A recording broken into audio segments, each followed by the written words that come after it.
Hello, hello. How are you guys doing? Hi.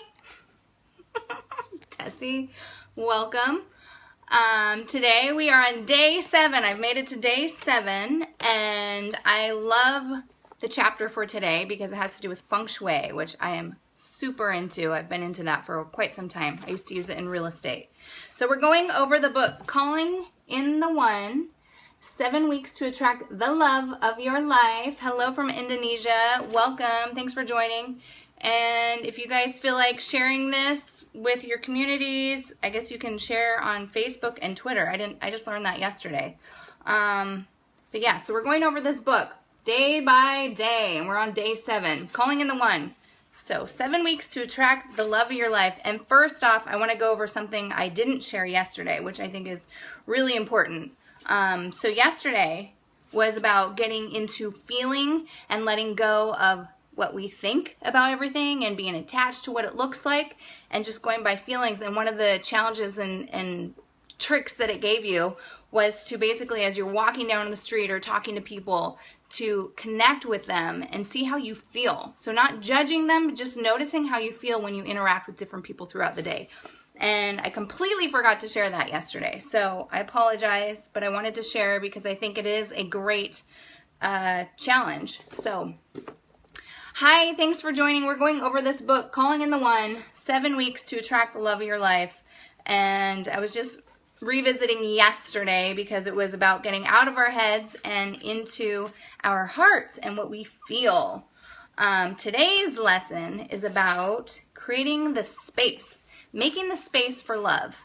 And it really is super, basically feng shui. So if you're practicing feng shui, I don't know if you guys have any familiarity with it, but it's about everything you do, everything is placed throughout your house to optimize the flow of energy. It's about setting the intention. So it might be a waterfall for career, or in this case, being a relationship and attracting the one, you want to make sure in your bedroom that it's clean and clear for a new partner to come and join you. You want to have space on both sides of your bed. So if your bed on one side is pushed up against a wall, you want to make sure that 2 people can access your bed from 2 different sides. So it's about creating the intention and the space. If you only have 1 night table, that's not going to serve a partner. So you want to have 2 night tables. One guy in the book was sharing how he had been looking for love for quite some time, and he made the space in his closet. So he pushed clothes over, got rid of old clothes, and cleared, and he basically created space to have someone there with him. Let's see what else there is. Oh, I liked this quote. Our lives will mirror our surroundings, so choose thoughtfully. And yeah, so here's what it shares about feng shui in here. In feng shui, using pairs of items accentuates the possibility of romantic union. Thanks for joining. Pairs of pillows, pairs of pictures, pairs of candlesticks all bring forth the feeling of harmonious relationship and evoke a feeling of intimacy. So notice, are there a whole bunch of one things, like 1 coffee mug in your house, 1 set of plates? You want to make sure there's at least 2, if not more. So it's about creating the space, creating the environment.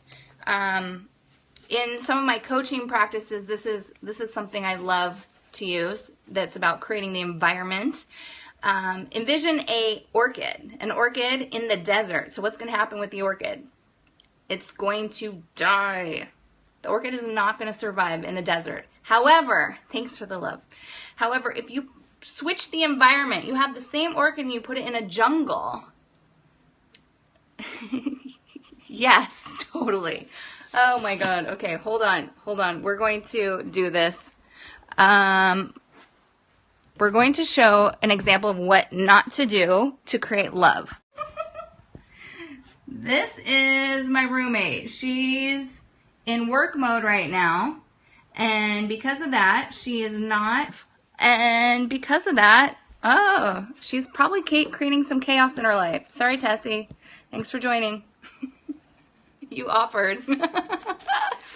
So if we aren't on top of our space and keeping it clean, I mean, you can take this into the living room, the kitchen, everything. It's, love you too.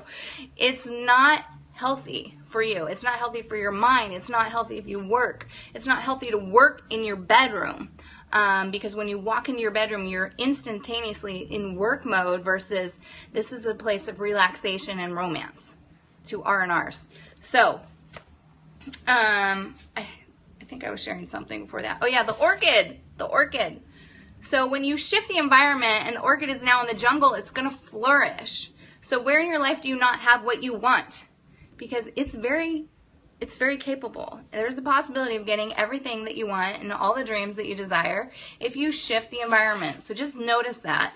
And yeah, it will support you in all areas outside of relationships. So, last quote of this chapter, Calling in the One, chapter 7. Above all, love your home. You cannot expect love to come and stay in a place that is unloved. A place that is loved for being home will invite more love in. Rosemary Ellen Guiley. So I love that. It's super, I believe it. I'm all about putting your own hands to work in your own home. Not always hiring. I mean, yes, it's nice to hire a cleaner, but when things need to be done, not always just paying for somebody else to come and do it, because it's important for you to put your own effort and your own love into your own space. And that's exactly why. So today's homework is basically what I've been going over. So noticing your space, make 5 changes. I'm going to challenge you to 5 changes that you can do in your own room and throughout your home to create space for a partner. And if you aren't looking for a partner and you have the most amazing relationship and you're just watching me for kicks and giggles, I still challenge you to make 5 changes and maybe make them for work.